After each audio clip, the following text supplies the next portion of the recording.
de Odontología Clínica y candidato a doctor en Comunicación UH-UFRO. Y finalmente, doña Romina Galaz Fuente Alba, quien es terapeuta ocupacional, licenciada en Ciencias de la Ocupación Humana en la Universidad Austral de Chile. Bachillerato en Ciencias de Rehabilitación y parte del programa Más Adultos Mayores Autovalentes también. ¿Ya? Le agradecemos enormemente la disposición de haber aceptado nuestra invitación a participar y obviamente que su expertise en el tema, sus opiniones generarán contribuirán de manera importante al desarrollo de este conversatorio. Una vez el conversatorio va a contar de dos partes, ya algunas preguntas que hemos preparado para ustedes y una segunda parte en la cual las personas presentes también van a poder hacer preguntas vía chat y también a través de las personas que estén viendo la transmisión a través de Facebook también. ¿Ya? La primera pregunta, para dar inicio a esta actividad, corresponde a ¿qué es para ustedes el buen trato hacia las personas mayores? Para ello doy la palabra a Carol. Ya. Hola, buenas noches.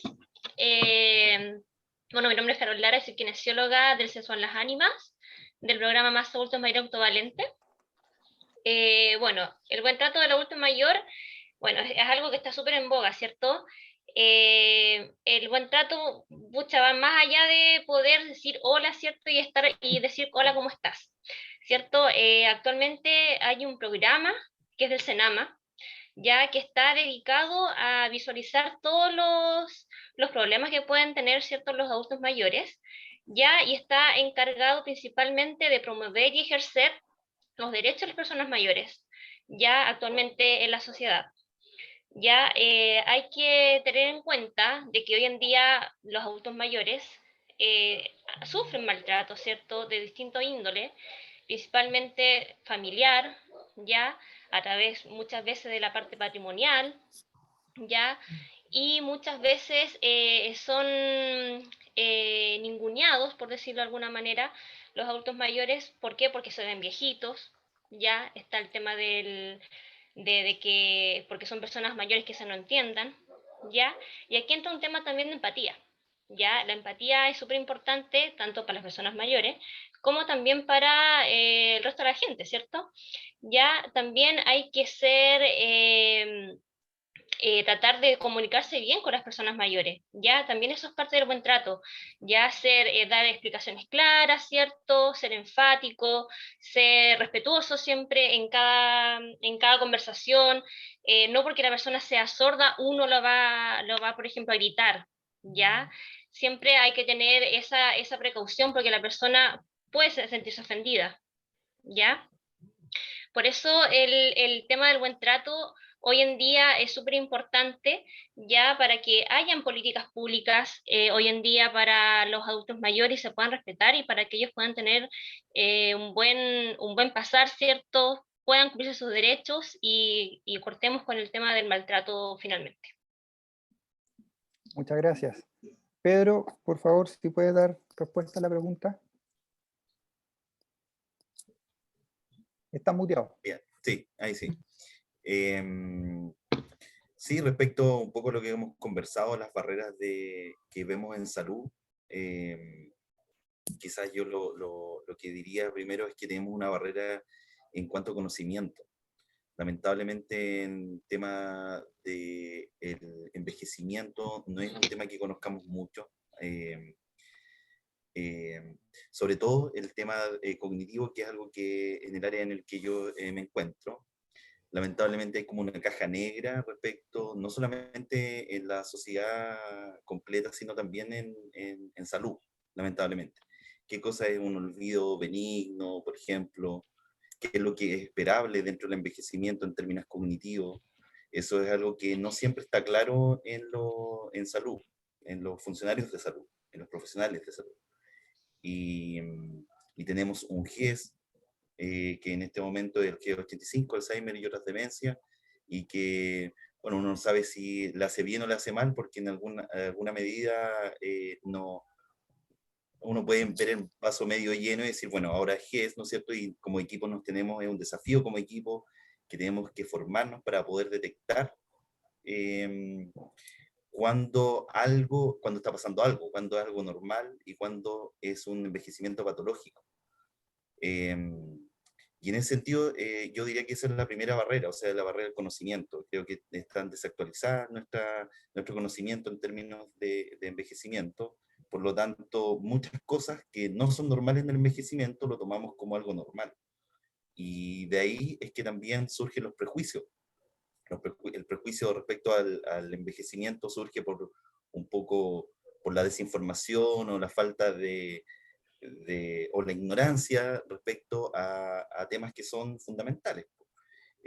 Por ejemplo, ¿qué cosa es normal? Lo único que se va a considerar normal en el envejecimiento en términos cognitivos es que la persona se va a volver un poquito más lenta, podríamos decir, en procesar la información. Eso quiere decir que la persona, con los años, lo que va a pasar es que va a requerir un poquito más de tiempo para poder procesar la información. Eso es lo único primero que se considera como algo normal, ¿no es cierto?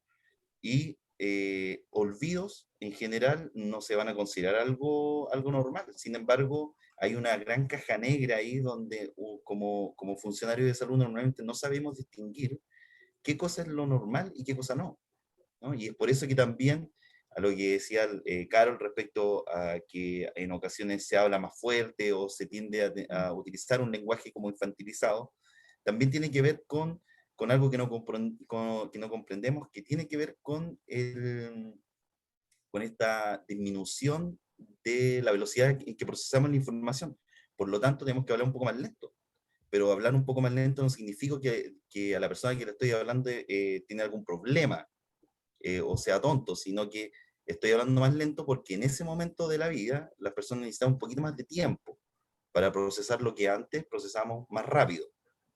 Pero eso no tiene nada que ver con la calidad en cómo procesamos la información, ¿no? Solamente estamos hablando de la velocidad. Entonces, en ese sentido, cuando los tiempos en salud son acotados, nosotros tenemos que ser conscientes que en ese momento necesitamos darnos un poquito más de tiempo. Pero eso no tiene que ver con que el nivel de inteligencia sea menor, por ejemplo, ni nada, ¿no? Es solamente una cosa de tiempo. Gracias, Pedro. Romina, y por favor, tu opinión respecto al tema. Sí, yo creo que acá me gustaría unir un poco las dos áreas que están hablando mis colegas. ¿Cierto? Lo que dice Pedro, por ejemplo, el tema de que es una responsabilidad de nosotros también el poder aprender acerca del envejecimiento. Yo creo que esto es algo que parte, ¿cierto?, de pregrado, que es algo que vamos a hablar más adelante en el conversatorio, pero si nosotros no entendemos el envejecimiento, no vamos a poder tener un buen trato y un trato digno a la persona mayor, ¿cierto? Como bien dice Pedro, hay procesos cognitivos que son normales que tengan un menoscabo, ¿cierto?, con los años, y ahí se puede un poco unir con lo que decía Carol, que de repente uno tiende, ¿cierto?, a gritar, y es algo que lamentablemente se ve muy seguido, muy seguido. Nosotros lo hemos visto de cerca.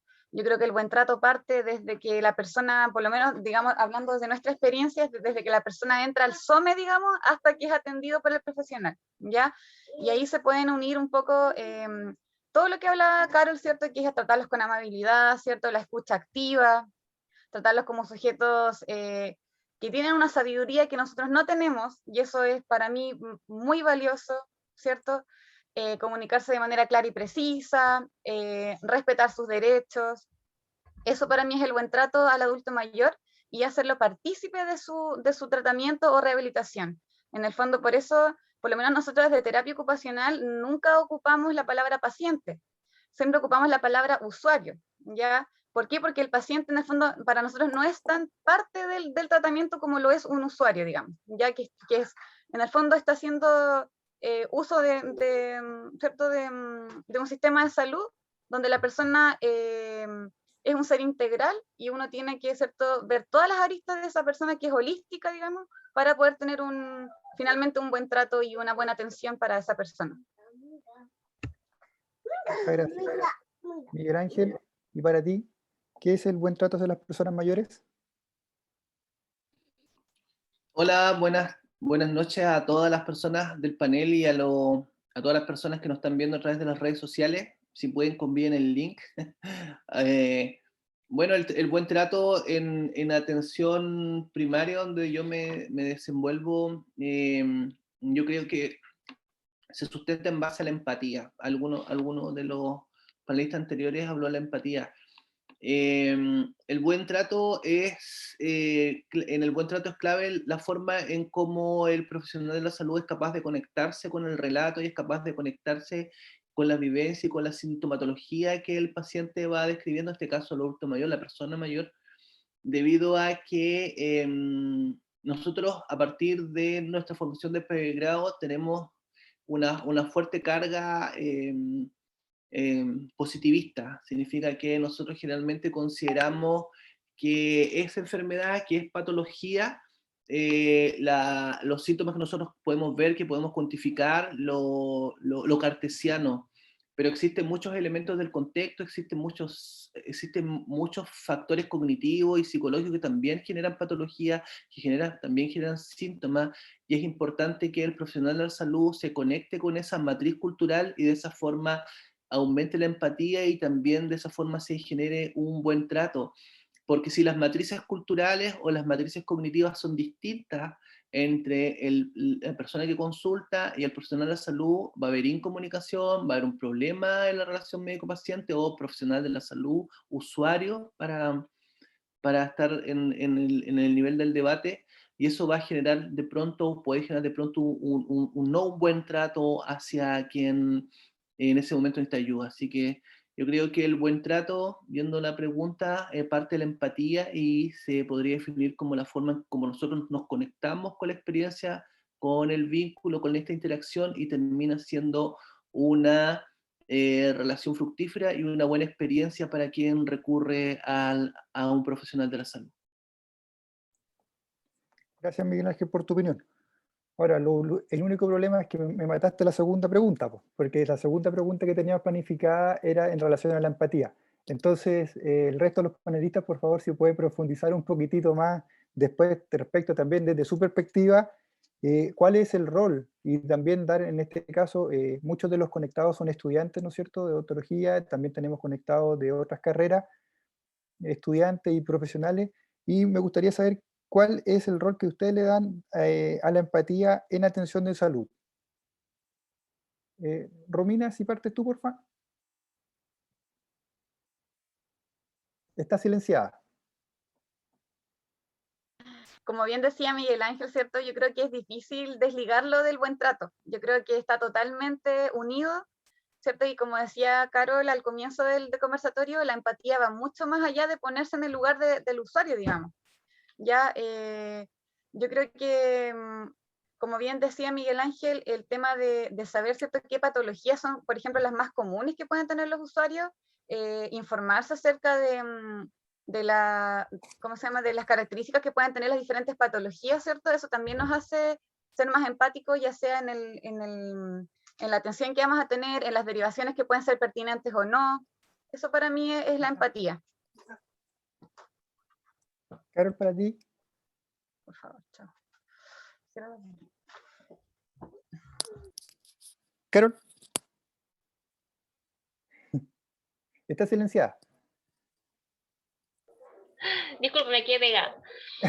La empatía, claro, hay que unir todo lo que han dicho, ¿cierto?, los demás integrantes. Es harto el tema de la escucha activa igual, ya, porque muchas veces los adultos mayores son buenos para conversar, te cuentan su vida, ¿cierto?, con lujo de detalle algunos. Entonces uno tiene que saber, ¿cierto?, ir discriminando las cosas, ¿cierto?, escuchar bien, responder, ¿cierto?, adecuadamente a su problema en ese momento, ya, tratar de ser lo más empático posible con el adulto mayor. O sea, el adulto mayor necesita mucha atención, como decía la Romina, desde que, en nuestro caso, desde que llega al SOME hasta que nosotros lo atendemos, tiene que haber un buen trato, tiene que haber una empatía de cómo llega de la parte familiar, ¿cierto? Si esa persona llega con un problema o no, tratar, ¿cierto?, de igual de leer, ¿cierto?, su ficha clínica para ver en qué contexto también vive el paciente. Ya eso igual es súper importante, al menos en nuestra área, para que nosotras ya sepamos, ¿cierto?, cómo tratar a esa persona lo más adecuadamente posible. Gracias. Pedro, ¿y para ti?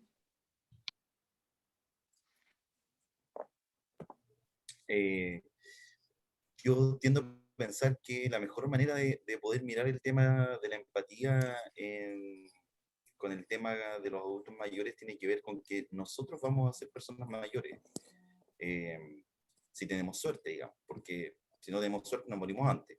Pero si tenemos suerte vamos a ser personas mayores y ¿cómo nos gustaría a nosotros que nos tratara el resto de las personas? Una gente que tiene menos edad. Nos gustaría que nos tratara... no sé, o sea, al menos yo lo que espero es que me sigan tratando como siempre, más o menos. No espero menos que eso.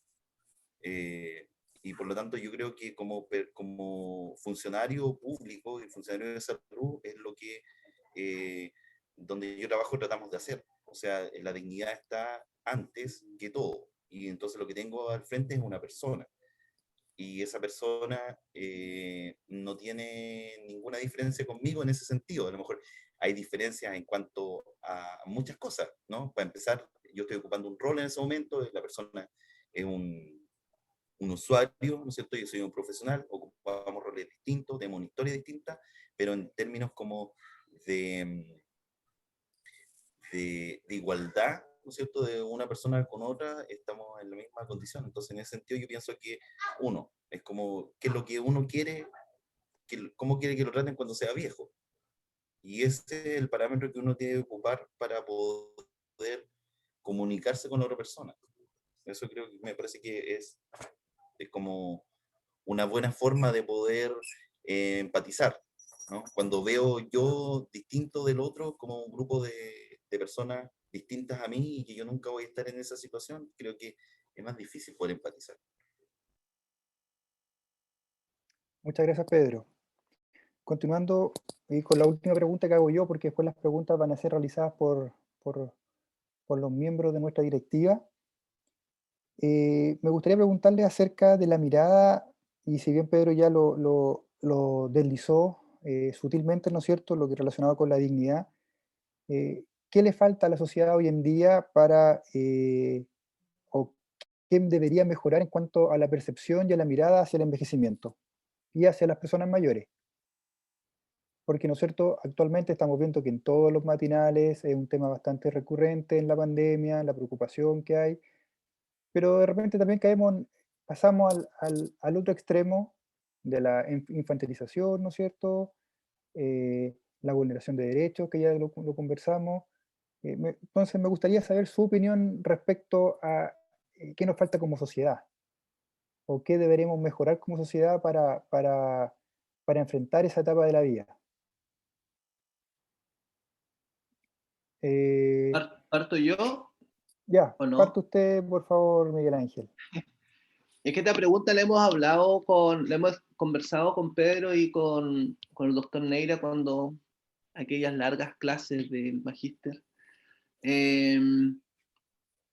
Necesitamos una transformación radical en nuestra sociedad para que estos temas realmente tengan importancia.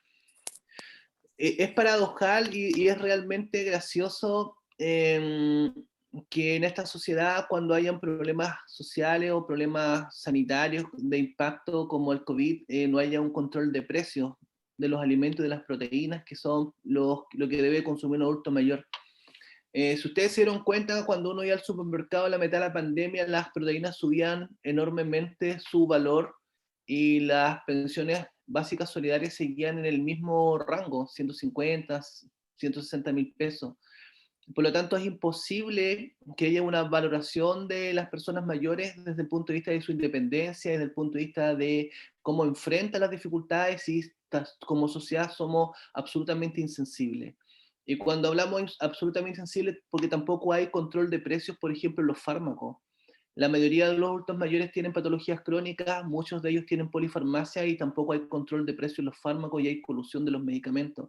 Y si alguna persona de un país desarrollado escucha esto, no lo podría creer. O sea, no podría creer que esto ocurra en Chile, que una familia, un adulto mayor viva con 160.000 pesos cuando los arriendos más baratos y decentes valen 250.000.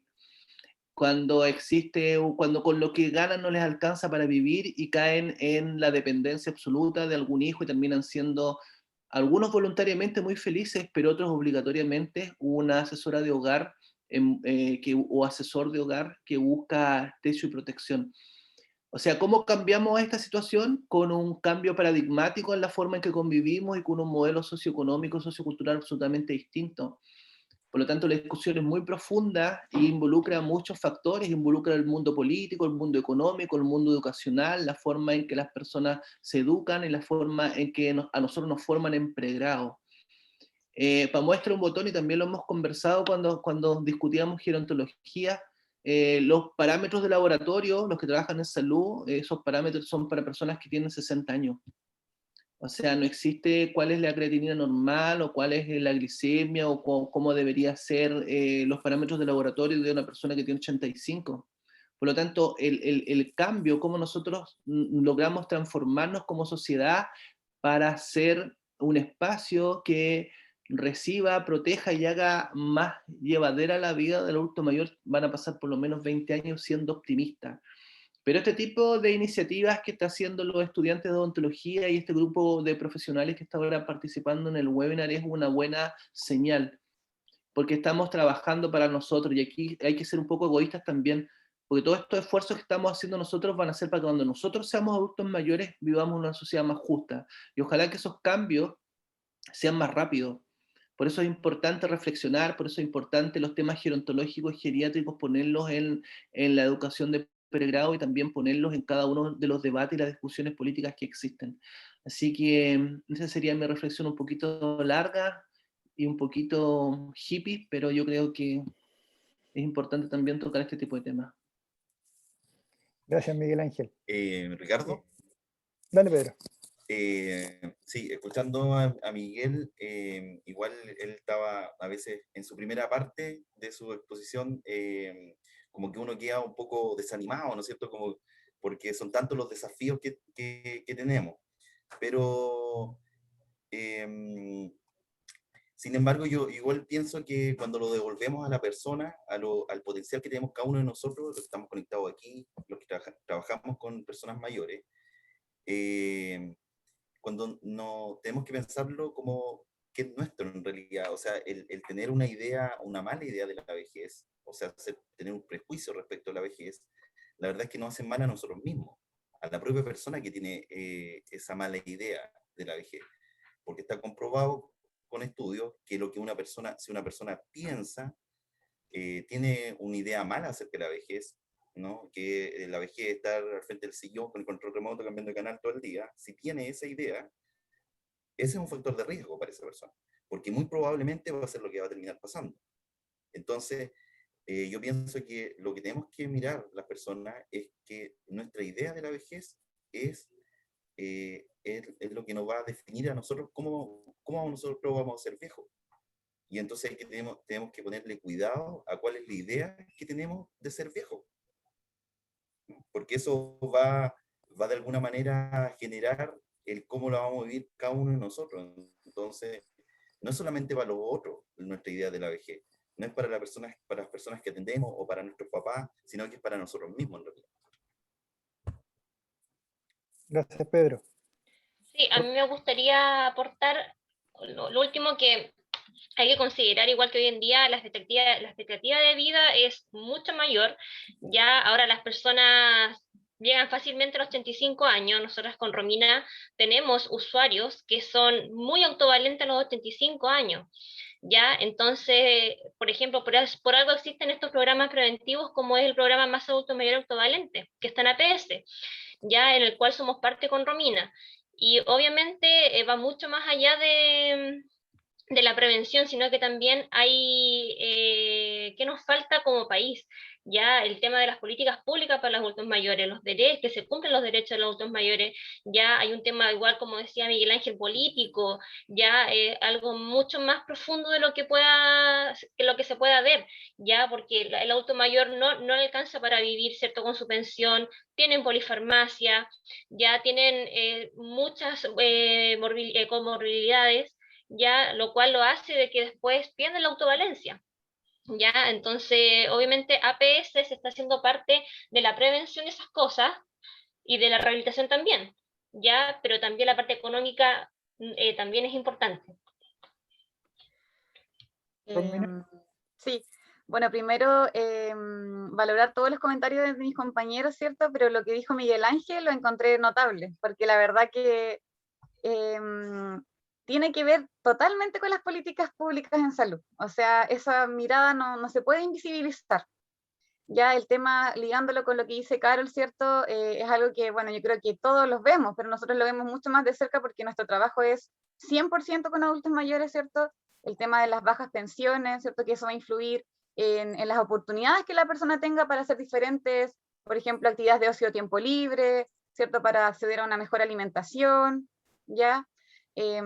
Otro tema que está ligado igual a las políticas, obviamente, las listas de espera eternas que hay, ¿cierto? Que eso es algo que le baja el ánimo a las personas, ya le da desesperanza también. Otra cosa importante que hemos visto nosotros con Carol en capacitaciones es los pocos geriatras que hay también en la APS. Ya eso es algo que nosotros hemos escuchado de los adultos mayores, que les gustaría que hubieran más geriatras, por ejemplo, en el hospital. Yo no sé aquí si ustedes saben cuántos geriatras hay en el hospital, por ejemplo. No sé Uno. si... Ya, un geriatra. Entonces, quizás con el tiempo tener dentro incluso de los mismos CEFAM alguna unidad más especializada para los adultos mayores, ¿cierto? Y así como también está, por ejemplo, el programa Chile Crece para los niños, también pueden haber más programas aparte del que ya tenemos, ¿cierto? Que es el programa de Más Adulto Mayor Autovalente, ¿cierto? Que para los que no saben es una estrategia que partió como medida de gobierno y que ya lleva 6 años a nivel nacional. ¿Ya? Y también, como bien decía Carol, ojalá hubieran más programas como este, y como no todo es malo, también contar que desde el CESFAM, por ejemplo, sí han habido hartas estrategias que yo valoro mucho. Yo sé que los adultos mayores lo valoran de todo corazón. Por ejemplo, hay vacunaciones a domicilio para los adultos mayores, ya sea por el COVID o por influenza. También se han entregado los medicamentos a domicilio. Hay un tremendo equipo en el CESFAM Las Ánimas que trabaja en esa área.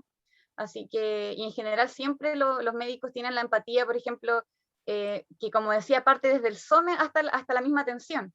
Ya cuando hay personas, por ejemplo, que dicen, ¿sabe qué? Porque CEFAM Las Ánimas tiene mucho rural, mucha área rural, en comparación a otros CEFAM de Valdivia. Por ejemplo, acá siempre está la empatía de quizás hacer un sobrecupo a la persona que no pueda venir quizás el mismo día en la tarde. Son cosas reales que pasan en el día a día. Entonces yo creo que esa es la mirada. Yo creo que, como bien decía Carol, nosotros tenemos gente de 85 años muy autovalente y yo creo que se nos viene totalmente la cuarta edad. Se nos viene la cuarta edad, ¿cierto? Que es de 85 años hacia adelante. Eso. Pero y eso también nos permitiría una Bueno. focalización de los fondos. Oye, Ricardo, solamente considerando la aportar un dato a heterogeneidad. eso. Dale, Pedro. Sí, solamente aportar con un dato respecto al tema del envejecimiento. Se calcula que por cada mujer nacida después del 2000, o sea, cada mujer nacida después del 2000 tiene 50% de probabilidades de llegar a 100 años. O sea, ese es más o menos lo que se estima que vamos a estar. Entonces, realmente vamos a ser un país de viejos. Y seguimos pensando que la vejez es algo malo, nocivo.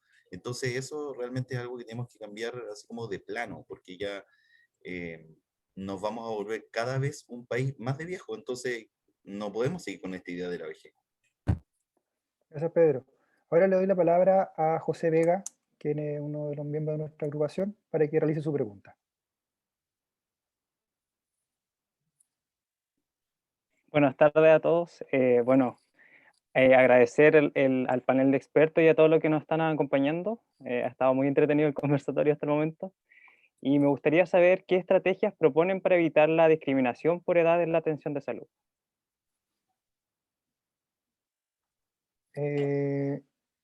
Carol, no sé si te parece partir con esta respuesta, por favor.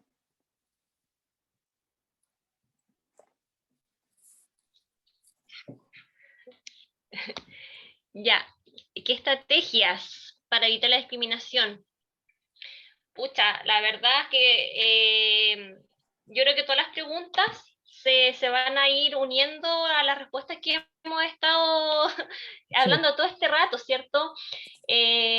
Una estrategia, ¿cierto? Que tiene que estar sí o sí es el tema de los derechos de los pacientes, digamos, que me cuesta no hablar así porque me desempeño en esa área, pero el derecho, ¿cierto?, de los adultos mayores, el derecho de los pacientes, ¿cierto?, sus deberes también, ¿ya? ¿Qué estrategia también para la discriminación por la edad? O sea, no debería existir, no debería existir esa discriminación, partiendo por eso, no deberían haber estrategias para evitar eso. Ya todo va en la parte Debería ser tema. de la empatía, ¿cierto? Claro, y obviamente dentro de la formación de cada profesional. Gracias. Romini, para ti, ¿qué estrategia a lo mejor sería importante considerar? Bueno, aquí me acordé de lo que dijo Pedro delante, ¿cierto? Y como dice Carol, no porque uno sea un adulto mayor tiene que recibir un trato diferente, como bien decía Pedro, o sea, ¿por qué me tienen que tratar diferente porque soy una persona mayor? Me deberían tratar mejor, ¿me entiendes? Y obviamente adecuarse a las necesidades, digamos, como han dicho ciertos mis compañeros del adulto mayor. Pero así como estrategias puntuales, por ejemplo, lo que acabo de decir hace un momento, ¿cierto? Que ojalá hayan, por ejemplo, más geriatras en la atención primaria, ¿cierto? Porque eso va a guiar a todo un equipo que pueda tener una unidad más especializada para el adulto mayor. Quizás el día de mañana, como decía, existan más programas, ¿cierto? Que puedan ser, estos programas en el fondo son parte después de la rutina del adulto mayor. Acá nosotros realizamos talleres donde la persona va 2 veces a la semana, ¿cierto? Personas que nosotros con Carol trabajamos no solo con agrupaciones de adulto mayor, sino también, por ejemplo, con usuarios que no pertenecen a ninguna agrupación, y ya el hecho de pertenecer, digamos, de participar de un taller, van conociendo otras personas, van haciendo redes, y el factor protector que tiene el grupo es súper importante también para la persona mayor. Eso por mi parte. Gracias. Miguel Ángel, para ti, ¿qué estrategia sería importante? O sea, yo valoro profundamente lo que han opinado, pero yo creo que tenemos que cambiar el foco de la reflexión porque todavía estamos, es que yo cometo el sesgo de mirar todo desde el punto de vista comunicacional. Estamos todavía muy en el modelo norteamericano, muy de emisor-receptor, muy de dominancia. Y hay que cambiar esto a una mirada más interaccional pragmática, más de la interacción de las personas. No es necesario que en los consultorios hayan geriatras para que los profesionales psicólogos, terapeutas, kinesiólogos aprendan de gerontología. Porque hay que ser racionales, porque, o sea, no estoy diciendo que no sean racionales, lo que pasa es que lamentablemente en nuestro país, bueno, yo hablo desde Paillaco, a lo mejor mi visión paillaquina es demasiado ¿Localista? no sé, demasiado rural, pero nosotros todavía no tenemos ni siquiera un pediatra acá. Y si no tenemos un pediatra, no nos va a llegar nunca un geriatra tampoco. Entonces, la obligación, yo creo que el Estado, el MinSal, debe tomar la obligación de formar a los profesionales que trabajan en la atención primaria en concepto de geriatría y de gerontología, cosa que los médicos integrales, los médicos familiares que lleguen ahí, sean muy competentes en el trabajo geriátrico, lo mismo que los otros profesionales que están en la odontología, por ejemplo, la odontogeriatría, también tiene que ser un contenido obligatorio que debe partir de pregrado. Por ejemplo, cuáles son los ejercicios kinésicos, donde en cada CESFAM, en cada SECOF debería haber un kinesiólogo experto en gerontología, un terapeuta ocupacional con un fuerte enfoque en envejecimiento, un psicólogo experto en lo que hace Pedro. O sea, yo cuando escucho a Pedro siento envidia de lo que hacen nosotros, po. O sea, ellos son capaces de hacer screening de demencia, tienen un centro de evaluación de demencia. Nosotros acá en la atención primaria a veces andamos entre inspirados y pidiendo ayuda en todas partes para saber si estamos frente a un deterioro cognitivo o no, si esto es un deterioro cognitivo o un inicio de Alzheimer, dependemos del neurólogo, pero nos falta una unidad en la región de los ríos, donde nosotros seamos capaces, por ejemplo, de pesquisar mejor la demencia, la podología. Yo tiempo atrás me enfrasqué en una discusión compleja por el tema de la podología, porque para algunos la podología es un elemento boutique en la atención primaria que debería estar solamente restringida a los pacientes diabéticos o hipertensos y bla, bla, bla. Pero un podólogo para un adulto mayor es importante porque a veces no alcanzáis a llegar al pie para cortarte la uña, po. O sea, cuesta esa flexibilidad, son cosas tan básicas en el desarrollo de una persona mayor que a veces el ojo ministerial se olvida. Tenemos que, pienso lo que nosotros necesitamos es que las autoridades a nivel central recalibren la visión que tienen, actualicen la visión, entender que estamos en el siglo XXI y todavía estamos combatiendo patologías crónicas con un nivel de éxito bajísimo. Aumentan las patologías crónicas y nuestros resultados terapéuticos, nuestros resultados epidemiológicos son lamentables. Por lo tanto, lo que yo espero es que el centro administrativo sanitario de nuestro país cambie, le dé un nuevo enfoque y se abra más a la medicina comunitaria, se habla más a la medicina participativa y más también a todos los conceptos de comunidad que faltan tanto en esta medicina que tenemos nosotros, que es demasiado biomédica. Yo no estoy diciendo que la biomedicina sea mala, sino que nos forman en biomedicina, nos forman en el modelo biomédico clásico, nos forman en el síntoma agudo, pero cuando aparecen las enfermedades crónicas que no tienen síntomas o cuando aparecen patologías después de los 60, de los 70 y los 80, no tenemos la formación para enfrentarlas.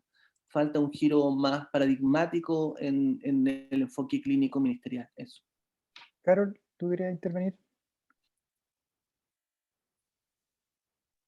Ya, sí, sumado a lo que decía Romina anteriormente, atrás, ¿cierto? También en las estrategias que tenemos en el CESFAM son bastante las que tenemos para los adultos mayores, sobre todo, por ejemplo, el tema de la vacunación a domicilio, ¿cierto? Ya el tema de la podología, lo que decía Miguel Ángel, sí, nosotros, por ejemplo, estamos haciendo domicilio para los adultos mayores, ya porque somos personas al servicio y el cuidado de otras personas. Ya eso está dentro de la misión, ¿cierto?, de nuestro CESFAM, y es lo que tratamos de cumplir a cabalidad, ¿cierto? También tenemos el tema del APS del PACAM, ¿cierto?, que es el programa de alimentación complementaria, ¿cierto?, para el adulto mayor, ya que también se está llevando a cabo, ¿cierto?, a domicilio en caso de que las personas no pueden ir a retirar sus alimentos ni la leche al CESFAM, ¿cierto? Tenemos varias estrategias que se han ido implementando en pandemia, ya, y que han surgido bastante bien.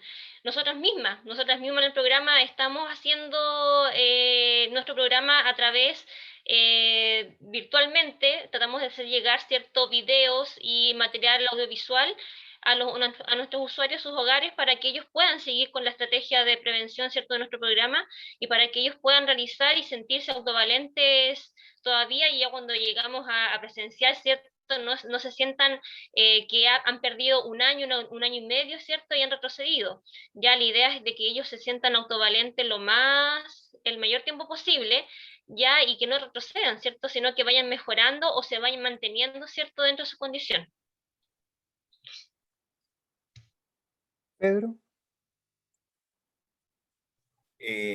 Sí, yo pienso que voy muy en la línea de lo que plantea Miguel. O sea, creo que la formación es fundamental. No, si no nos formamos nosotros como funcionarios de salud o como profesionales de salud tenemos esa responsabilidad de saber de lo que estamos hablando. Y si estamos enfrentados a una persona que es mayor, que tiene ciertas patologías, tenemos que saber, ¿no? Y no nos podemos escudar solamente en nuestra, no sé, como la falta de desinformación que existe. O sea, nosotros tenemos esa responsabilidad, no solo en el ámbito cognitivo, que lamentablemente creo yo que está muy, muy deficiente, sino que también en muchas indicaciones médicas, inclusive, por ejemplo, generalmente la primera respuesta para tratar un trastorno del sueño en un adulto mayor es benzodiazepina, por ejemplo. Y sabemos que las benzodiazepinas están asociadas con deterioro cognitivo, tienen una mayor permanencia en el cuerpo, puede facilitar riesgo de caída, y súper frecuente que médicos, frente a una consulta de que alguien está durmiendo menos, le subimos un poquito más clonazepam, ¿no es cierto? Y eso me parece que es súper irresponsable. O sea, todos los profesionales de salud, incluyendo los médicos, debemos saber qué fármacos están contraindicados en esta etapa de la vida. Y yo creo que falta mucho en eso. Entonces pienso que una de las cosas que es la formación. No pienso de qué otra manera podemos generar un cambio real, si no es primero instruyéndonos como profesionales de salud. Muchas gracias. Ahora la siguiente pregunta la va a hacer Daniela. Bueno, nuevamente agradecerles mucho a los expertos por su interés en participar. La pregunta que voy a hacer va en relación al tema de comunicación. ¿Cuáles distinguen ustedes como las principales barreras comunicacionales en la atención de salud? Esa es la pregunta. Yo no había dado el pase. Bueno,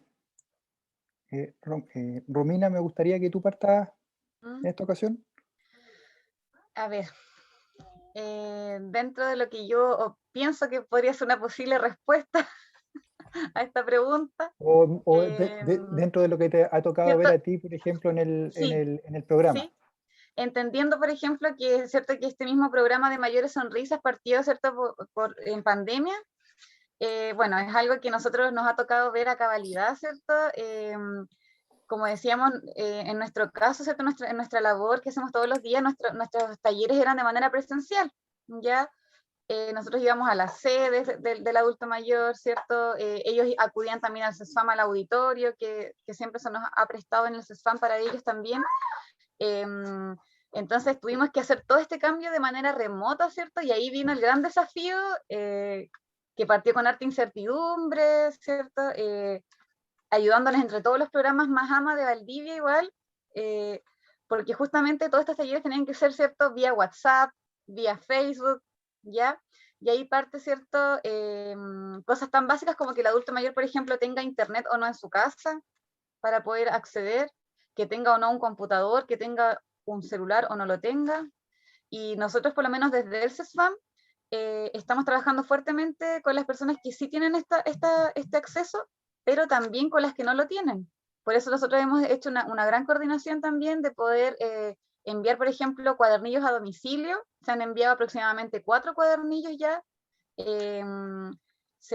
Obviamente, a veces son 200 cuadernillos que hay que entregar, ya, y obviamente no siempre están como las oportunidades para ir a entregárselo a cada uno. Entonces ahí, por ejemplo, una estrategia que hemos utilizado es entregárselo al presidente de la agrupación de adulto mayor, y él siempre se coordina fuertemente con su grupo y lo van a entregar, por ejemplo. Esa ha sido una estrategia que hemos hecho. También, como decía mi colega, previa a una llamada telefónica, ¿cierto?, una pequeña anamnesis, después viene una visita de kinesiólogo, ya que eso ha sido igual algo muy valorable dentro del CESFAM. El kinesiólogo realiza muchas visitas todos los días a los adultos mayores como prioridad. Entonces eso ha sido como, en el fondo, nosotros hemos tratado de romper esas barreras, como bien dice la pregunta, de romper un poco esas barreras y que justamente no haya discriminación ni por edad ni por nada para los adultos mayores. Muchas gracias. Carol, si quisieras complementar algo más de lo de comentar Romina de su participación en el programa. Sí, no, la Romina lo dijo todo, yo me sumo a sus palabras. Nosotros hemos tratado de hacer la estrategia lo más equitativamente posible, ¿cierto? Porque obviamente el adulto mayor puede contar quizás con un computador, con internet, pero resulta que no sabe cómo usarlo. Ya muchos nos han pedido que se haga, por ejemplo, una capacitación de cómo nos gustaría saber usar el WhatsApp, nos gustaría saber usar el Facebook. Ya cuando partió la pandemia, por ejemplo, nosotros partimos por el Facebook, nos hicimos un Facebook donde subíamos información tanto del programa como del CESFAM, ¿cierto? Porque obviamente todo se está implementando nuevamente con distintas estrategias debido a la pandemia. Y actualmente nos ha rendido buenos frutos hasta el momento, ¿cierto? Tanto comunicacionalmente por el tema del WhatsApp, ya que lo que más usamos, digamos, con los usuarios, y es como lo más fácil también para ellos, lo más accesible que tienen, ya porque ahora todos los adultos mayores, sus hijos, ¿cierto? Le regalan los smartphones, ¿cierto? Estos teléfonos inteligentes, ¿cierto? Donde les meten el WhatsApp y aprenden súper rápido. Ya, si el adulto mayor aprende rápido, si no es que no sepa, ya. Entonces, y el tema de las personas que no pueden acceder a este tipo de comunicación, ¿cierto? Va Romina, ¿cierto? A domicilio, va mi otro colega, yo no puedo porque estoy con resguardo con teletrabajo por mi pequeño, ya, pero así se ha hecho la estrategia del programa, ya tanto presencial como en teletrabajo, siempre estamos tratando de comunicarnos con ellos y también videotelefónica. Ahora, también una barrera importante el tema del teléfono, ya muchas veces los teléfonos que están registrados en el CESFAM, por ejemplo, no están actualizados, pero no por culpa de CESFAM, sino que de repente la gente va cambiando de teléfono, ¿cierto? Y por el tema de la pandemia no se han acercado a las atenciones presenciales, digamos, para que puedan actualizar su teléfono. Entonces, igual eso ha generado un poco de que haya un rezago, ¿cierto?, de pacientes de que no lo hemos podido contactar quizás, ya, pero ha sido lo mínimo. Pero vamos bien con el tema de la estrategia que hemos implementado hasta el momento. Súper, qué motivante escuchar también sus palabras. Pedro, y al final vamos a dejar a Miguel Ángel.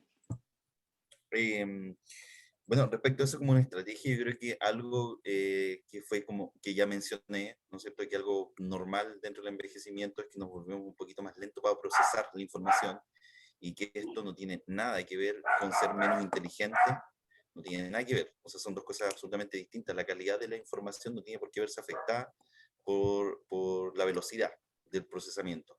Eso significa que cuando vamos envejeciendo vamos necesitando que las personas tomarnos un tiempo para podernos hablar, y eso que lo veamos como algo, no como algo como deficiente, no.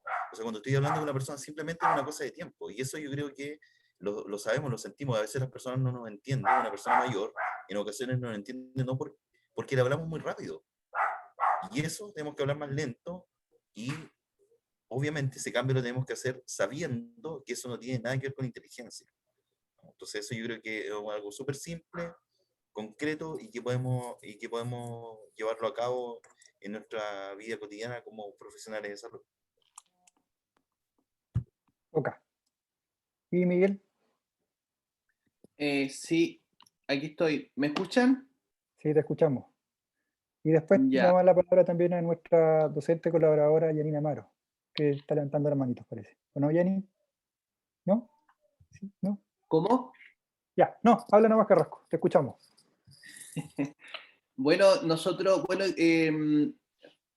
con el doctor Neira y la candidata doctora, la Carolina Neira, escribimos hace algunos meses un paper donde Pedro también fue protagonista porque entrevistamos más o menos a 35 profesionales de la salud desde el sur de Chile, desde Santiago a Puerto Montt, no, de Talca a Puerto Montt, profesionales que trabajan en gerontología, y les preguntamos cuáles eran las principales barreras comunicacionales que ellos habían detectado en su práctica clínica. Bueno, y este estudio preliminar, esta especie de selección de entrevistas, dividió las barreras comunicacionales en tres grandes grupos. Están las barreras físicas primero, las barreras como la hipoacusia. El 52% de los pacientes mayores de los usuarios mayores de 65 años presentan hipoacusia. También están los problemas de la visión, principalmente de las cataratas, porque nosotros a veces nos olvidamos que gran parte de la potencia significativa de la comunicación está en lo no verbal. Es importante la comunicación no verbal también, pero cuando no te ven tampoco son capaces de entender y generar una interacción adecuada. Y también algo que nos olvidamos también son los problemas afásicos secundarios a los accidentes vasculares. Esas fueron las barreras físicas detectadas. Y las barreras cognitivas también fueron importantes y mencionadas por este grupo de profesionales. Dentro de las barreras culturales, cognitivas, no culturales más bien dicho, está el analfabetismo en la región de los ríos, más o menos entre el 8 al 10% de las personas mayores tienen analfabetismo, cifra que puede subir al 20-25% cuando hablamos de analfabetismo por desuso. También existe una evidente falta de adaptación en algunos casos a las nuevas tecnologías, y también existe este choque de matrices culturales. Tenemos un adulto mayor, por ejemplo, rural, mayor de 70 años, que tiene creencias propias en relación a la salud, a la enfermedad, a la presencia o no de signos. Esta matriz cultural se enfrenta a la matriz cultural que traen los profesionales de la salud, y en algunos casos la relación o el producto que se produce ahí de esta relación no es lo adecuado.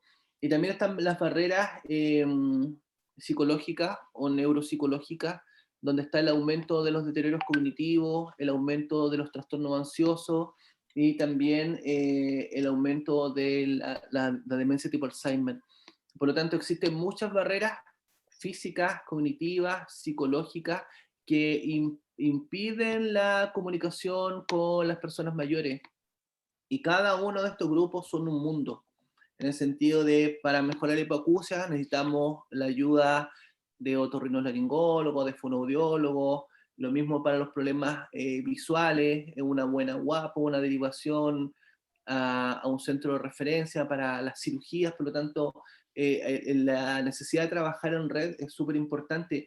Y también en salud la necesidad de incorporar a profesionales que de pronto uno se olvida que existen.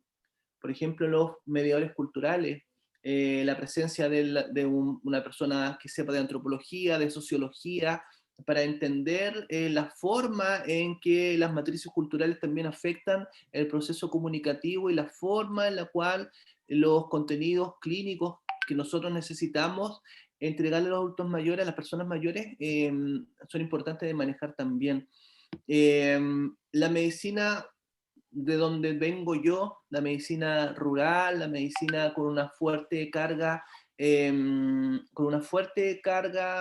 de detrimento de pronto educacional y con fuertes matrices culturales, fenomenológicas, hacen también necesaria la incorporación de más profesionales al área de la salud. Así que yo creo que eso es una parte importante en esta situación, considerar todos estos tipos de barreras que son muy distintas. Muchas gracias, Miguel Ángel, por tan completa respuesta. Yani, ¿tú querías hacer algún comentario? Sí, hola, gracias. Por favor. Buenas noches. Hola, buenas noches. Primero agradecer a los expertos porque está sumamente interesante todos sus aportes y estoy muy entretenida escuchándolos. Y no, me gustaría hacerles una consulta en lo práctico, que a mí me pasa, me está pasando y lo estoy visualizando en la atención directa. ¿Ustedes cuál ha sido el impacto que consideran que está teniendo las EPP en la comunicación efectiva con los pacientes? Personalmente yo tengo que trabajar con mascarilla y con careta y me siento más distante, aunque no debería sentirme. Y yo, bueno, parte importante de mis usuarios son personas mayores por la especialidad que yo veo. Y mi experiencia de atención siento que, si bien me he esforzado, siento que ha cambiado. Bueno, quienes me conocen, yo era muy de saludar de la mano, de qué pasa. Entonces, me gustaría saber cómo han visualizado ustedes esos cambios en su atención, en su práctica clínica, y que finalmente una barrera más que se nos apareció ahora, que no sabemos tampoco cuánto tiempo vamos a tener que convivir con ellas. Y bueno, yo creo que nos estamos acostumbrando todos y los usuarios también se están acostumbrando, pero creo que ha disminuido este tema de la comunicación no verbal. No sé, me gustaría saber la opinión de ustedes respecto a eso. Podría comenzar yo porque donde estoy me están empezando a apretar por el que hay que cerrar la galería porque tenemos toque de queda. Así me gustaría responder primero y después acompañarlos a través del celular. Yo creo que la pregunta que hace Yanira Yanina es muy importante. Nosotros estábamos haciendo un estudio de la comunicación médico-paciente en atención primaria para ver si la calidad de la comunicación médico-paciente tenía o no resultados terapéuticos. Y tuvimos que posponer un poco el estudio porque con la mascarilla, con las percheras, etcétera, la comunicación era un desastre. Por lo tanto, a veces uno tiende a olvidar de que gran parte de cómo nosotros nos comunicamos es no verbal, con los gestos, con el acercamiento, con la forma en que hablamos, más bajo, más alto, la entonación que ponemos, cómo movemos las manos. Entregan mucha información, pero cuando estamos en una posición media astronáutica, media rara, evidentemente nuestros contenidos comunicacionales no son los adecuados. Pero se entiende también porque estamos en un momento de pandemia donde aquí lo importante es el control de lo agudo, disminución de los contagios, detección precoz de los síntomas, aislamiento, etc. En este virus y en esta patología que tiene un fuerte componente de control social, se podría decir, es re difícil la comunicación. Esperamos que esto cambie, porque yo soy como comunicólogo de la salud, considero que la comunicación es parte trascendental del proceso clínico y es de esperar que pronto abandonemos estos instrumentos de protección para que podamos tener una buena relación con las personas mayores. Eso sería, y ahora voy a cambiar a modo teléfono, pero sigo ahí por si acá. Vale. Vale. Rocío, Diane, ¿tú querías comentar algo igual? Sí, hola a todas y a todos. Gracias por la invitación. Estoy aquí en escucha activa y oyente a todos ahí. Me gustaría agregar algunas cosas que han hablado todos ustedes. Lo primero que es interesante en este tipo de conversatorios, contar con la presencia al lo menos de algunos adultos mayores, porque todos estamos hablando de ellos, ¿verdad? Pero tampoco tenemos algunos representantes de una persona mayor aquí, porque es importante escuchar la voz, porque el construir todo lo que escuche de las políticas públicas, ministeriales y todo, de los pequeños territorios o comunales o vecinales también podemos construir políticas públicas, pero estas políticas tienen que ser al lado de las personas mayores y con ellos, no desde la visión de un estudio, ¿verdad? De unas encuestas y todo eso, sino que de la propia realidad de las personas mayores. Y ahí va la pregunta, que escuché parece al psicólogo decir cómo se verían en 20 o 30 años, cómo ven el envejecer, pero también qué estamos haciendo nosotros los profesionales para mejorar la atención de las personas mayores. Escuché varias alusiones al trabajo clínico, ¿verdad? En salud, pero la atención en salud no solo es biomédica, es integral. También está formado por mis colegas asistentes sociales, los psicólogos y otro tipo de intervención, que son algunas también de las observaciones de las personas mayores en las atenciones de salud. El trato, y habla mucho de la humanización en el trato en salud. El que hoy en día las personas mayores de 70, 80 años estén hablando que requieren que la atención de salud se humanice, también nos tiene que hacer pensar que quizás en estos diagnósticos, que sé que las profesionales del Mahama lo hacen, pero también incluirlo en aquellos estudios que están haciendo aquí alusión. Sin duda el envejecer y el envejecimiento poblacional y mundial es algo que ya no se va a detener. Nuestro país ya está envejecido y hay distintas formas de envejecer, por eso hoy en día se habla de vejeces. Las mujeres vivimos más. Claramente, las proyecciones de nuestro vivir y esperanza de vida superan a los hombres, pero también en ese vivir es distinto. No todos envejecen iguales, no todos están con enfermedades como también escucho aquí. Yo sé que todos son del área clínica, pero más del 85% de las personas mayores son autovalentes, autónomas, y no todos están en situación de dependencia. Eso es importante igual dejarlo claro, y también invitar a las personas mayores a este tipo de actividades, porque siempre es importante que ellos estén en el centro de la atención, pero desde todos los puntos de vista de la atención. Y eso también genera el buen trato a las personas mayores. Eso en general. Muchas gracias, Diane. Ahora vamos a hacer la última pregunta que está, porque después vamos a dar paso a las preguntas que han aparecido desde la red, de las diferentes plataformas que estamos transmitiendo. Así que Gaby, por favor. Bueno, hola a todos. La siguiente pregunta es la que aparece ahora, que es ¿cuáles son los nuevos desafíos que tendremos como profesionales de salud posterior a la pandemia COVID-19?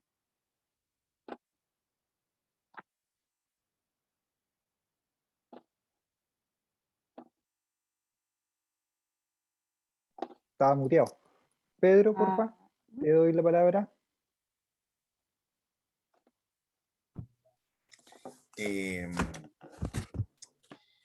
Wow, es una pregunta bien compleja, porque saber cuál es el escenario post pandemia es súper difícil poderlo pensar, ¿eh? Como ¿va a terminar alguna vez todo esto de las mascarillas? ¿O cuándo va a pasar? ¿Cuál va a ser nuestra nueva realidad?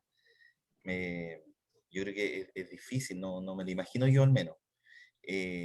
Pero sí, yo creo que es un poco lo que he venido como mencionando. Yo pienso que necesitamos hacer un cambio en nuestra idea, ¿no? Como decía Diane, efectivamente el grupo de los adultos mayores es el más heterogéneo de todos los grupos. Y en ese sentido, finalmente, claro, nos caemos en hablar de los adultos mayores como un grupo como si fuesen más o menos parecidos a unos de ellos. Y la verdad es que no es así. Entonces, yo creo que es lo que nos espera es tratar de construir la idea de un envejecimiento mucho más sano, con una idea de que uno en la vejez puede pasarlo bien, que después de la vida laboral hay una vida después. Las personas nos tenemos que preparar para eso, para la vida después de la pega.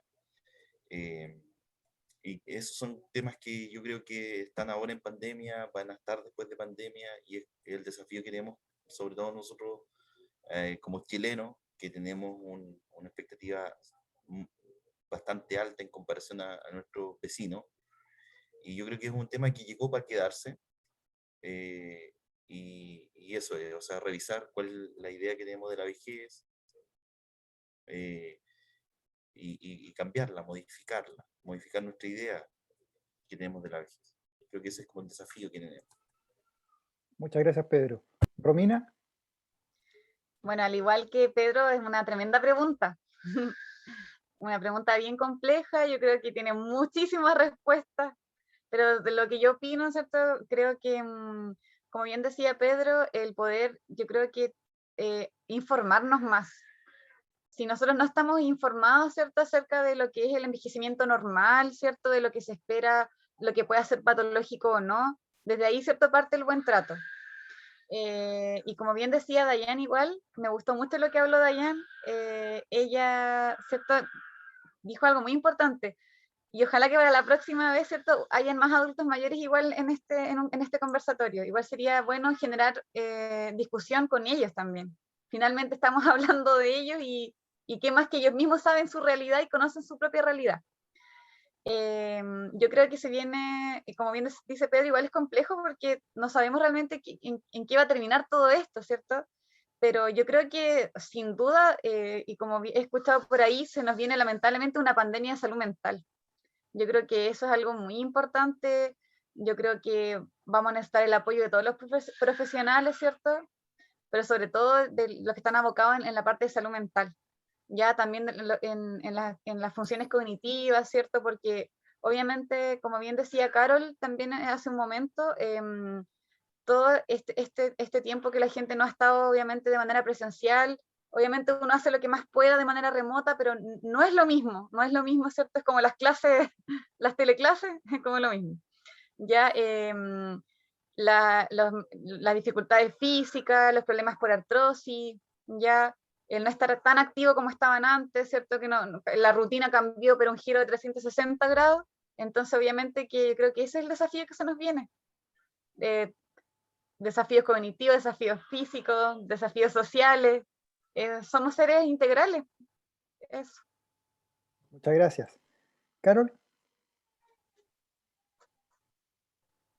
Sí, se nos viene harto desafío, sobre todo el tema social, y con respecto a lo que decía adelante, el tema de las EPP, el volver a comunicarnos, a saber comunicarnos, ¿cierto? Porque me he fijado, bueno, yo hace más de un año que no trabajo presencial, ya, por un tema de que tuve guagüita y justo lo tuve en plena pandemia, ya, entonces me he fijado y he visto de que con la mascarilla se le grita a la gente, se le grita, pero por un tema de que hay una desesperación, yo creo, de poder comunicar bien y dar bien la información a esa otra persona.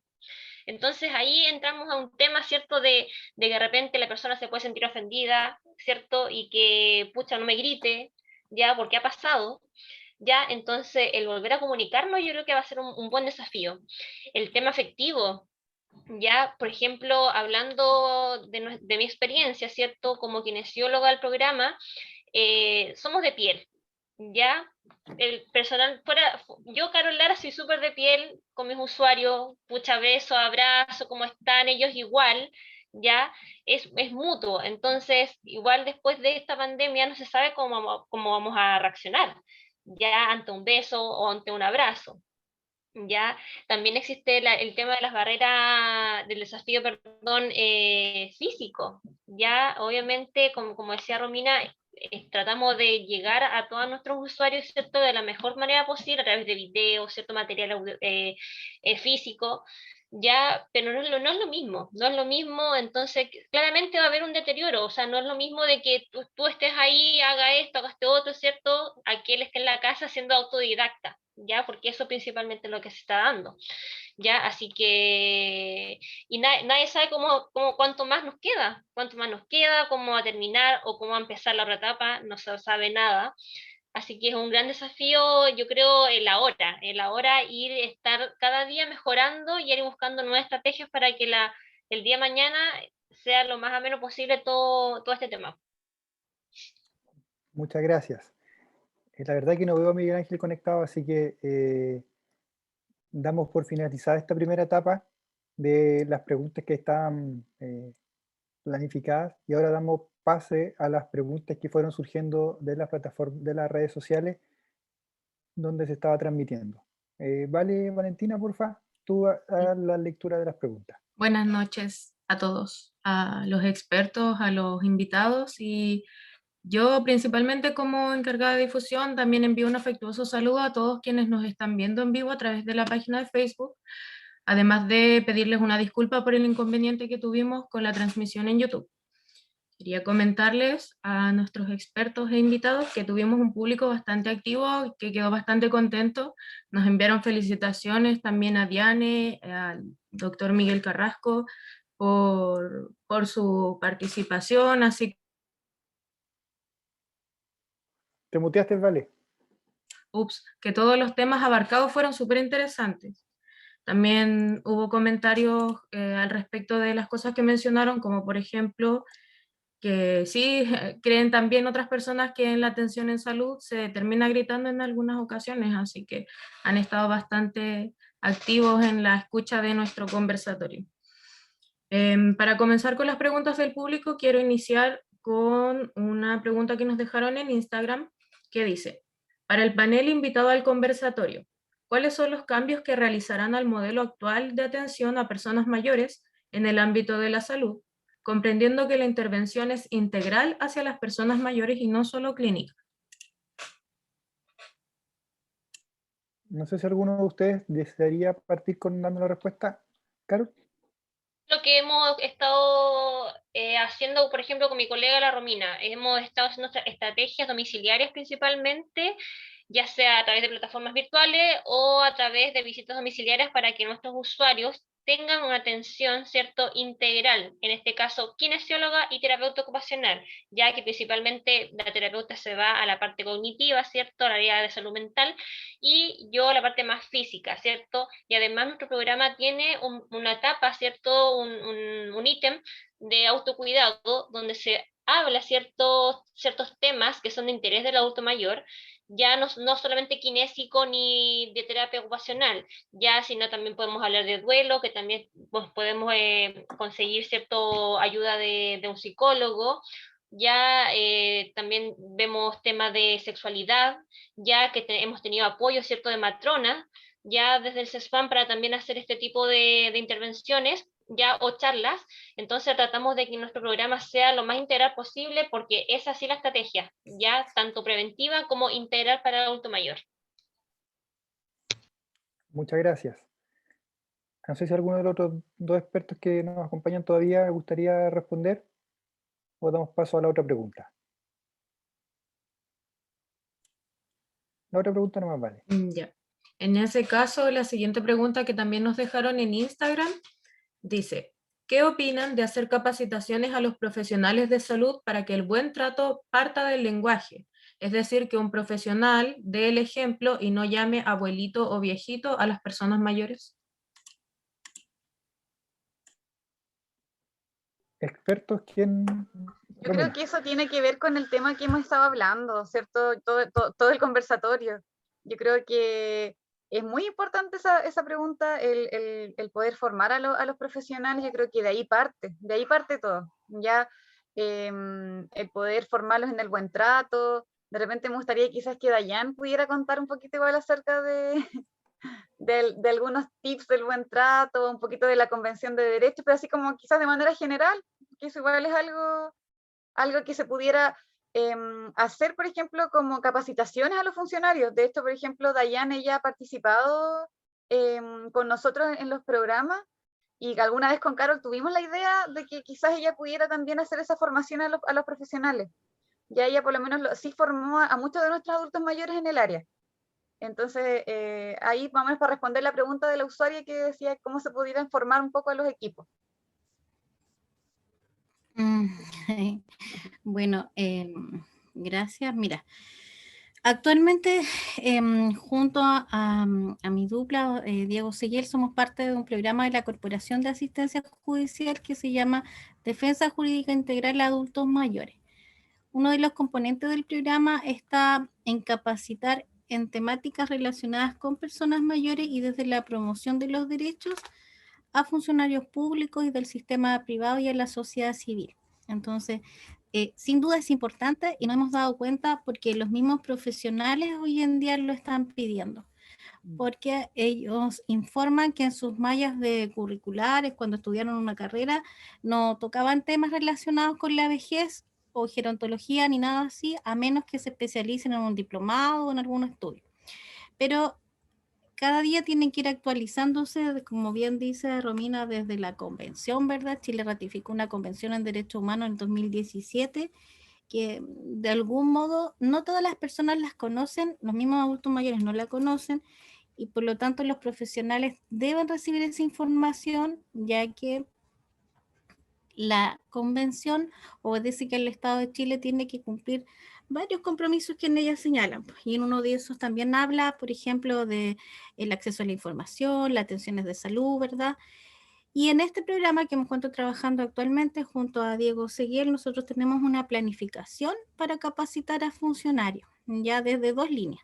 Desde la línea de prevención de situaciones de maltrato, en que los profesionales hoy en día nos han solicitado revisar la información que ellos llevan a los tribunales, porque en algunos casos donde les rechazan la información, y vamos a revisar eso, se les va a capacitar en cómo hacer una denuncia, el contenido que debería tener, comprendiendo que las denuncias también requieren información de tipo integral, que aborde un asistente social, ¿verdad?, un psicólogo, la información clínica, para que vaya lo más completa posible y se conduzca a un tribunal para que el tribunal contenga todos los elementos necesarios y que quien lleva la denuncia le sugiera algo al tribunal. Y por otra parte, desde la promoción de los derechos está toda esta línea relacionada con la convención, algunos derechos que en tiempo de pandemia también las mismas personas mayores refieren a haberse visto afectadas, como por ejemplo el tema de las cuarentenas prolongadas, la salud mental, ¿verdad? Todo lo que aquí se está hablando.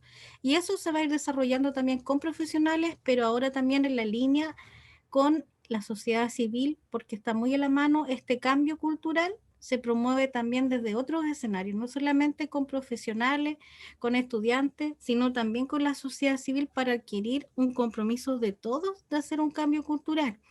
Porque ustedes y yo unos más, otros menos, pronto vamos a ser adultos mayores y seremos personas mayores distintas al adulto mayor actual. Por lo tanto, también tenemos que recibir la información. El capacitarse hoy en día es fundamental, no solamente en una universidad con un diplomado, sino que en información cotidiana que está al alcance y que quizás profesionales como nosotros u otros de otras instituciones igual les puedan entregar. Eso. Muchas gracias, estaba silenciado. ¿Vale? Sí, ¿Más muchas preguntas? gracias a ambas por sus respuestas. Ahora voy a dar paso a lo que nos han comentado en Facebook, que son principalmente felicitaciones a todos por la iniciativa de esta instancia de conversar estos temas tan importantes. Y bueno, comentarios también como que, por ejemplo, que en los matinales solo se habla de la necesidad económica de las personas mayores, que no se habla de lo que estamos tratando ahora, que es en general el ciclo de vida de estas. La siguiente pregunta está relacionada a salud mental y dice, es importante destacar que la persona mayor es un sujeto de derecho y que puede decidir desde su autonomía respetando sus decisiones. En ese sentido, creo que una de las falencias es la falta de programas de intervención para realizar tamizaje y tratamiento del deterioro cognitivo leve, considerando el contexto actual. ¿Cómo ven ustedes la cuarta ola en relación a la salud mental y cognitiva de la persona mayor? Pedro, Con ahí da preocupación. tu expertise. Bueno, con preocupación porque lamentablemente el tema de la pandemia ha traído que la gente se aísle, que las personas nos aislemos, y eso ha ocasionado en algunos adultos mayores, ¿no es cierto?, que son los que no se logran como adaptar a las nuevas tecnologías por diversas razones, y eso trae una repercusión anímica, cognitiva. Una persona que los grupos de adultos mayores, creo que lo conversamos en algún momento, ejercen son fundamentales en términos de la rutina de algunas personas mayores, y cómo se ha intervenido, cómo la pandemia ha intervenido la rutina, ¿no es cierto? Siempre hablamos de estimulación cognitiva en la vejez, y la verdad es que una rutina activa es la mejor estimulación cognitiva que alguien puede tener. Y lamentablemente hoy día eso está intervenido, y probablemente no es tan descabellado pensar que vamos a tener más personas mayores con deterioro cognitivo. Lamentablemente también se ven afectados o precipitados por factores anímicos el tema cognitivo. Algunos eventos pueden como desencadenar algo que ya venía, pero que desencadena finalmente en que se provoque el deterioro cognitivo. Entonces la verdad es que yo creo que es con preocupación, porque además como es algo que podríamos llamar crónico, los profesionales de salud no estamos tan preparados para detectar esto. Entonces, de verdad que yo pienso que tenemos un gran desafío ahí que abordar. Muchas gracias, Pedro.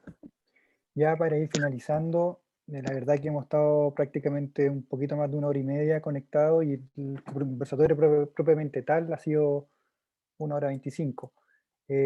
Antes de terminar, le quisiera dar la palabra a nuestra coordinadora general, Daniela. Muchas gracias, doctor. Sí, yo quiero, bueno, darle las gracias a todos, a quienes nos estuvieron, como dijo Valentina, viéndonos a través de Facebook, a los que se conectaron, los mismos miembros de la agrupación, y a todas las personas que trabajamos en esta actividad para hacerla posible y que haya salido súper bien.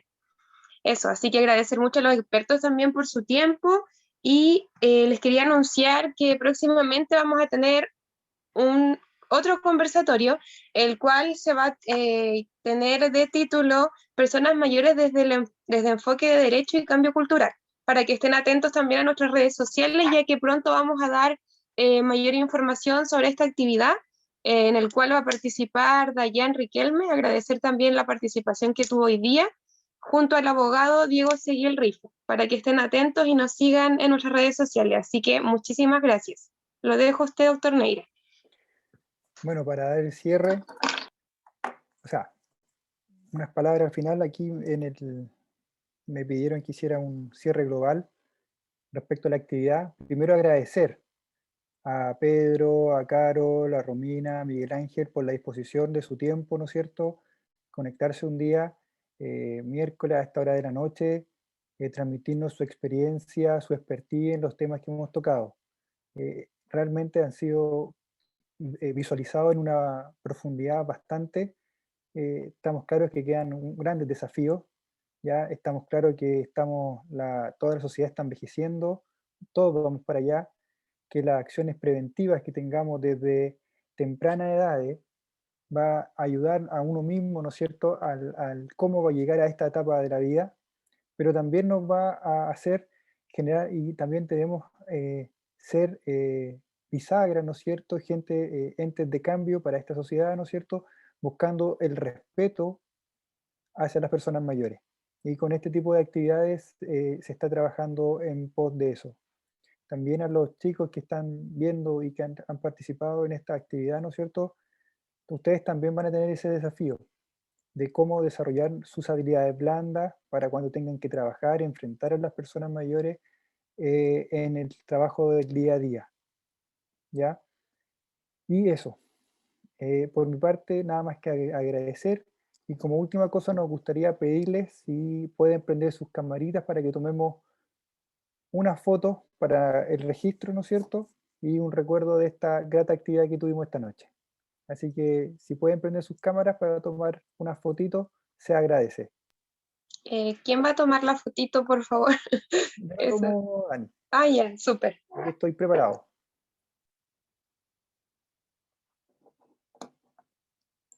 Esto ya se parece a las clases, que dejan la prendido nomás y se van todos. Salieron todos filmados. Usted nos avisa, doctor. Por lo menos logramos que casi se completara una pantalla de las dos que hay. Y los que no están, los tenemos plenamente identificados.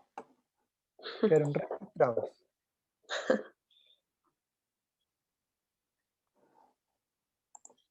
Vamos a ver otra fotito.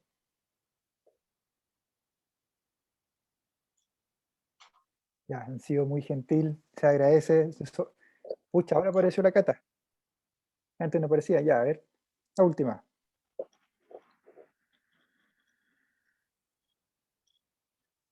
Ya, ahí sí. Sería todo por hoy. Se agradece. Les pido a los miembros de la directiva que se queden un ratito más.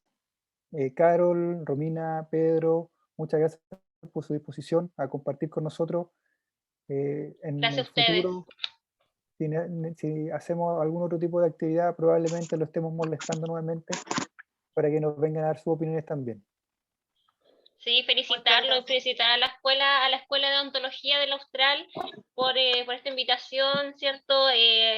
Igual que bueno que otras escuelas estén sumándose a este tema del adulto mayor.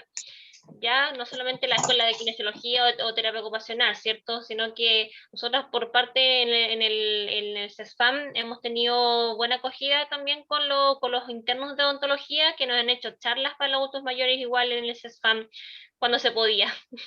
Así que igual agradecido siempre. Muchas gracias. Yo quiero Me sumo a las saludar a palabras. Laura. ¿Romy?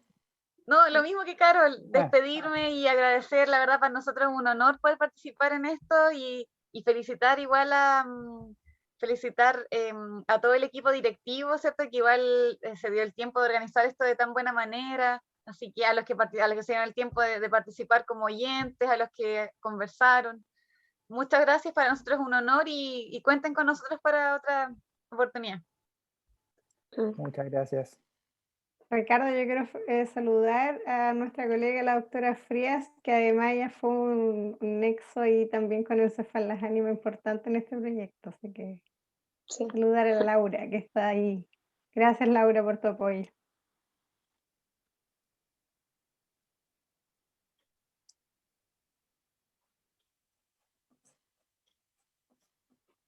Muchas gracias a todos por participar.